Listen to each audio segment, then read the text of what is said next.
Vous pouvez tomber de votre chaise et les téléspectateurs aussi. Il n'y a pas une seule personne à la périphérie du pouvoir ou des services qui était étonnée par le fait que MRDZ puisse être enlevé par le régime algérien. Pourquoi? Parce qu'ils ont tous ouvert leur bouche. Le plan était connu de plusieurs personnes, ce qui m'a été dit par tous mes interlocuteurs français. Tous, sans exception, et je ne vais pas les citer, mais vraiment tous, ils étaient complètement hallucinés par l'attitude d'Abdelmajid Tebboune et son côté obsessionnel à l'égard d'MRDZ. C'est-à-dire quand Abdelmajid Tebboune rencontrait Emmanuel Macron, il lui parlait d'MRDZ. Quand Abdelmajid Tebboune rencontrait un ministre de la Justice, il lui parlait d'MRDZ. Je vous donne ma parole que ce que je vous dis là, il y a au moins 10 personnes qui me l'ont répété. Il aurait demandé quoi Tebboune à Macron? Vous nous le remettez. Ce que je sais, c'est que l'affaire MRDZ, ou le nom, ou le personnage MRDZ est devenu une obsession, un problème psychologique pour l'autocrate algérien. Et il en a parlé à tous ses interlocuteurs français, sans exception. Vous n'avez pas voulu nous le donner par les voies normales, c'est-à-dire les demandes d'extradition totalement farfelues. Nous allons utiliser nos méthodes pour le récupérer. En plus de ça, pardon, parce que vous m'interrogez sur le dossier, sur mes sources françaises, mais on va parler un peu des sources algériennes. On va parler des sources algériennes.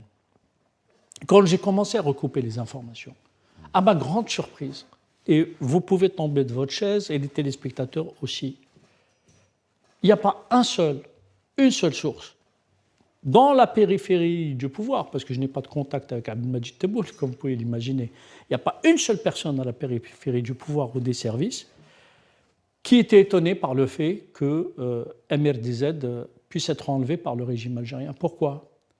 Parce qu'ils ont tous ouvert leur bouche. Ça s'est ébruité. Le plan s'était ébruité. Le plan était je dirais, connu de plusieurs personnes. Et j'ai pu remonter la chronologie des faits. Vous voulez que je vous fasse la chronologie des faits? J'en aimerais bien, oui. Bon, la chronologie des faits. Aussi précise que celle-là. En janvier 2024, il y a un Haut Conseil de sécurité. C'est vérifiable, c'est public. En marge de ce Haut Conseil de sécurité, Abdelmajid Tebboune décide de faire un conseil de sécurité restreint avec les chefs des services et le chef de la DGSN. On est, je crois, le 7 ou le 8 janvier 2024. En tout cas, début janvier 2024. C'est au cours de cette réunion qu'a été décidé l'enlèvement d'MRDZ. Et évidemment, celui d'Aboud Hicham, qui avait subi une tentative d'enlèvement octobre 2024. Quelque temps plus tôt, et qui avait échoué grâce à l'intervention de la DGSI française. Grâce à l'intervention de la DGSI française qui a fait échouer volontairement ce projet. Tout ça, je l'ai vu et c'est documenté. Donc, à ce moment-là, Mohamed Jabbar, qui est patron de la DDSE, et le chef de la DGSI de l'époque, ainsi que les chefs de la police et de la DCSA sont au courant, et le chef de la gendarmerie sont au courant que ce projet allait être mis à exécution. Et à partir de là, ça a beaucoup parlé manifestement, puisque même, je dirais, des officiers intermédiaires, des cadres intermédiaires, étaient au courant. Alors, cela s'explique. Je crois que vous avez récolté quelques réactions après la sortie de l'enquête du JDD.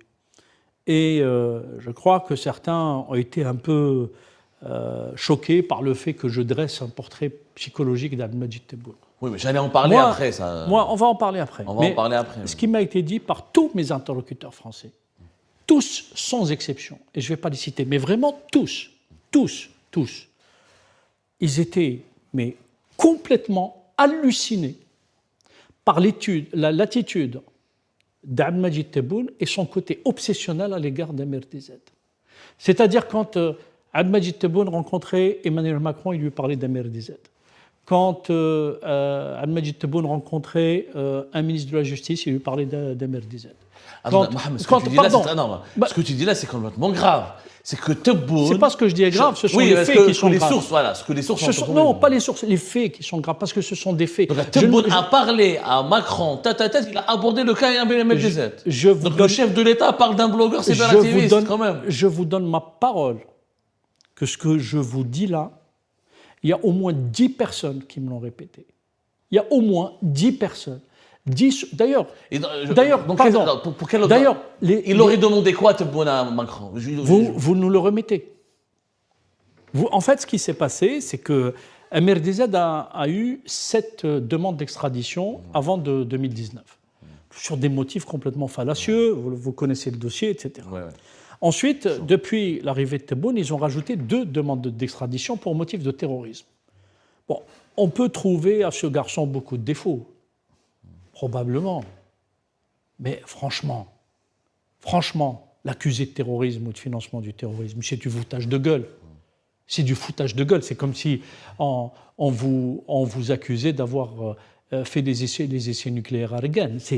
Ça n'a aucun sens. C'est inconcevable. Ça n'a aucun sens. Donc, ce que je sais, c'est que l'affaire MRDZ, ou le nom, ou le personnage MRDZ, est devenu une obsession, un problème psychologique pour l'autocrate algérien. Et il en a parlé à tous ses interlocuteurs français, sans exception. Quelle a été la réaction des autorités, des interlocuteurs français? Eh bien, les interlocuteurs français ont généralement la même réponse. C'est un état de droit, ils renvoient à la justice.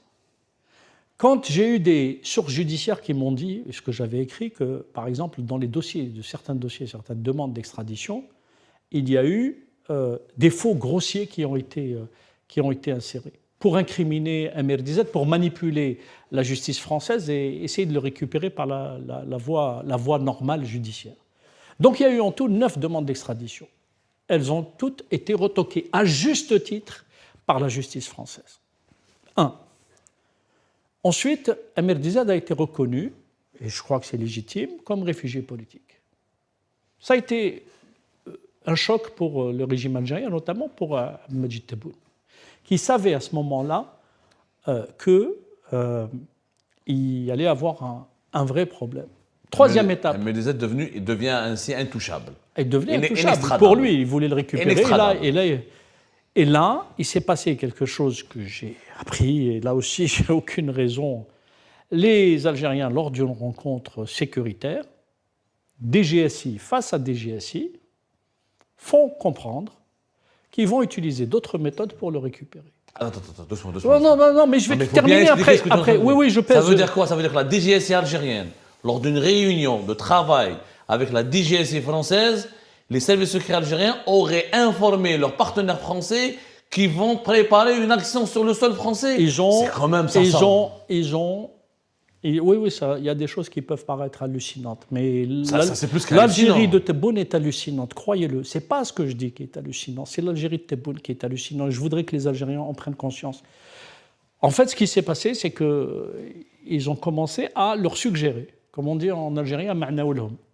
Vous n'avez pas voulu nous le donner par les voies normales, c'est-à-dire les demandes d'extradition totalement farfelues, nous allons utiliser nos méthodes pour le récupérer. Et ça a été quand? Donc, chronologiquement, c'était... Chronologiquement, c'était la fin de l'année 2023.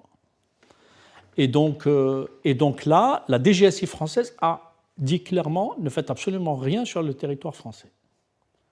Et elle leur a dit clairement qu'en dehors des mesures judiciaires, il n'y avait absolument rien à faire, ni à essayer de faire sur le territoire français. Donc, c'est la raison pour laquelle, très vite... Et malgré ça, les services algériens auraient manqué à leur devoir vis-à-vis de leurs partenaires français. Ils ont entrepris une action sur le territoire français. Vous êtes algérien? Vous êtes algérien? Je le suis. Vous connaissez la mentalité et certainement du pouvoir. Vous connaissez la mentalité certainement du pouvoir. Vous connaissez le côté tordu des Algériens. Mais à ce point, Mohamed? Non, mais à ce point, Nifol Khsara, le côté jusqu'au boutiste du régime algérien, vous le connaissez, non? Oui, absolument. On y est. Dans cette affaire, tout montre que, par la volonté d'un homme, le fait du prince, c'est ce qu'on dit en français, le fait du prince. Abdelmadjid Tebboune est rentré dans une mégalomanie terrible, parce que je pense qu'il est fou dans le sens premier du terme. Il est fou de ce pouvoir, le pouvoir le rend fou. Et il a fait une obsession sur MRDZ et il a donné l'ordre de le récupérer par tous les moyens. Donc, un personnage a utilisé les moyens juridiques, entre guillemets, c'est Boualem, son conseiller juridique qui est devenu son directeur de cabinet, qui ensuite a géré aussi, avec un certain nombre d'officiers, dont Djebbar Mahanna, dont celui qui était colonel Mouad, en l'occurrence chargé de la lutte antisubversive.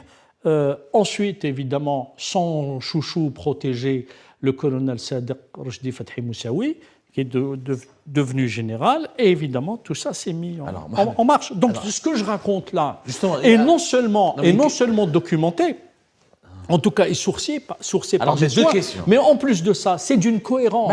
C'est d'une cohérence implacable. Mohamed, deux questions très importantes, s'il te plaît. On va se permettre de se tutoyer, parce que le sujet était grave et il nécessite une certaine proximité. C'est parce qu'il est grave que je vous vois. Non, mais je dirais parce qu'il est grave qu'il nécessite une certaine proximité intellectuelle et personnelle. Deux questions sincères. Un, pourquoi le parquet national antiterroriste n'a pas commenté toutes tes révélations, n'a pas annoncé des mandats d'arrêt internationaux alors qu'il y a des convocations qui n'ont pas été répondues, il n'y a pas eu de commentaires, il n'y a pas eu de communiqué, il n'y a pas eu de mandats d'arrêt internationaux, il n'y a rien eu. Même l'AFP cite une source sécuritaire. Pourquoi face à la gravité de ce que tu es en train de dire, de révéler? Normalement, parce que le temps médiatique en France, le temps médiatique n'est pas le temps judiciaire, et le temps judiciaire n'est pas le temps médiatique. Et heureusement que ce n'est pas les travaux d'un journaliste, aussi sérieux soit-il, qui régente le temps judiciaire.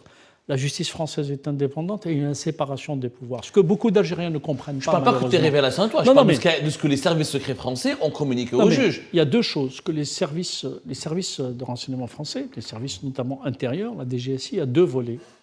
Il y a le volet renseignement et il y a le volet judiciaire. La DGSI, c'est deux grandes directions. C'est la direction du renseignement, donc il y a du renseignement, et tout ce qui relève de l'enquête. Un parquet national antiterroriste, évidemment, se nourrit du renseignement. Il a des notes de synthèse, etc. Il se nourrit de renseignement. Mais on monte un dossier judiciaire avec des preuves judiciaires. Et le temps que prend le parquet national antiterroriste pour monter le dossier judiciaire, c'est pour que lorsqu'une personne est incriminée et incarcérée, je peux vous assurer que c'est d'une solidité difficilement démontable. Difficilement, voire impossible à démonter. Aujourd'hui, d'ailleurs, admettons que, comme le dit Tebboune et ses petits propagandistes, tout ça est faux, tout ça est mensonger, c'est de la propagande. Qu'est-ce qui l'empêche de lever l'immunité diplomatique sur deux diplomates qui sont en fuite, qui ont quitté la France comme des voyous, comme des malpropres, qui sont réclamés aujourd'hui par la justice française? Pourquoi ne lève-t-il pas l'immunité diplomatique et pourquoi il ne les envoie pas en France? Pour qu'ils soient entendus en présence d'avocats alors qu'ils ne risquent absolument rien. La justice française ne torture pas, elle ne détient pas arbitrairement. Et que l'Algérie ne reconnaît aucune légitimité à la justice française pour enquêter dans cette affaire. D'ailleurs, elle attaque même, elle dit même que c'est un... Non, l'Algérie, je rappelle la position algérienne, je vais en parler. Non, je vais en parler après, parce que la position algérienne affirme que c'est un complot monté par une partie des services secrets français avec la complicité de Bruno Retailleau. Mais là, c'est un mensonge. C'est un mensonge. Non, mais là, c'est un mensonge. Mais pardon, c'est important qu'on s'arrête. Là, notre rôle aussi, c'est de déconstruire les mensonges.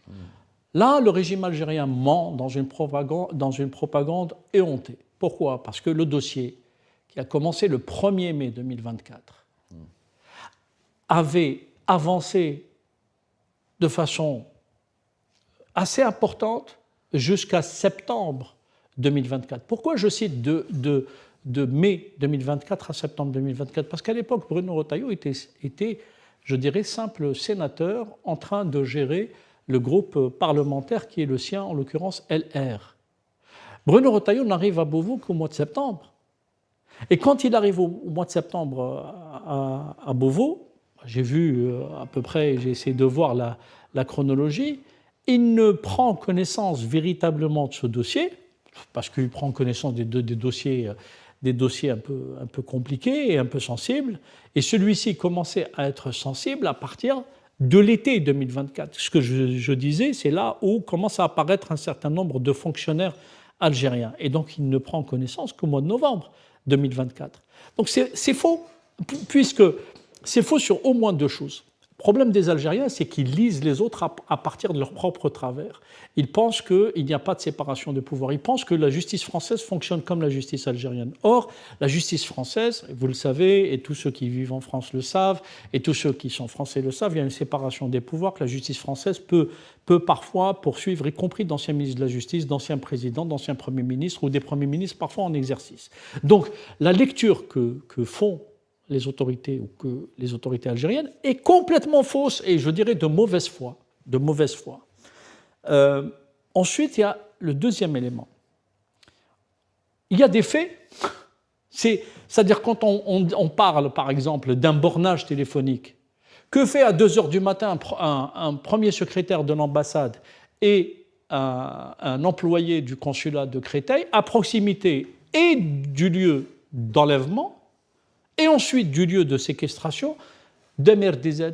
Je veux dire, c'est pas Bruno Retailleau qui, le 29 avril 2024, a demandé à deux fonctionnaires algériens d'être à la fois en contact avec des ravisseurs.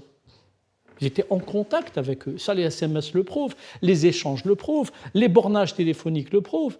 Si on est là, côte à côte, aujourd'hui, nos téléphones sont en train de borner côte à côte. On pourra raconter ce qu'on veut, sauf à dire que nos téléphones ont été volés et qu'on n'était pas présents. Il y a une question importante que je voulais te la poser, c'était la deuxième, qui m'a été posée par une journaliste de la Croix. Elle me l'a posée avec ces termes-là, et elle se reconnaîtra, après elle m'a précisé ses pensées, elle m'a dit, si c'était vraiment les services, comment expliquer qu'ils vous ratent, qu'ils ont raté leur coup? On parle de services secrets, c'est-à-dire ils ont enlevé, ils ont pu l'enlever, ils ont pu le mettre en sous-séquestration. Pendant 27 heures, il a été libéré pour je ne sais pas quoi, on n'a pas compris. Donc, les services secrets algériens ont raté leur coup. Donc, est-ce que... Non, mais généralement, pas que dans les films, on a des cas d'histoire, à l'MCLI, etc.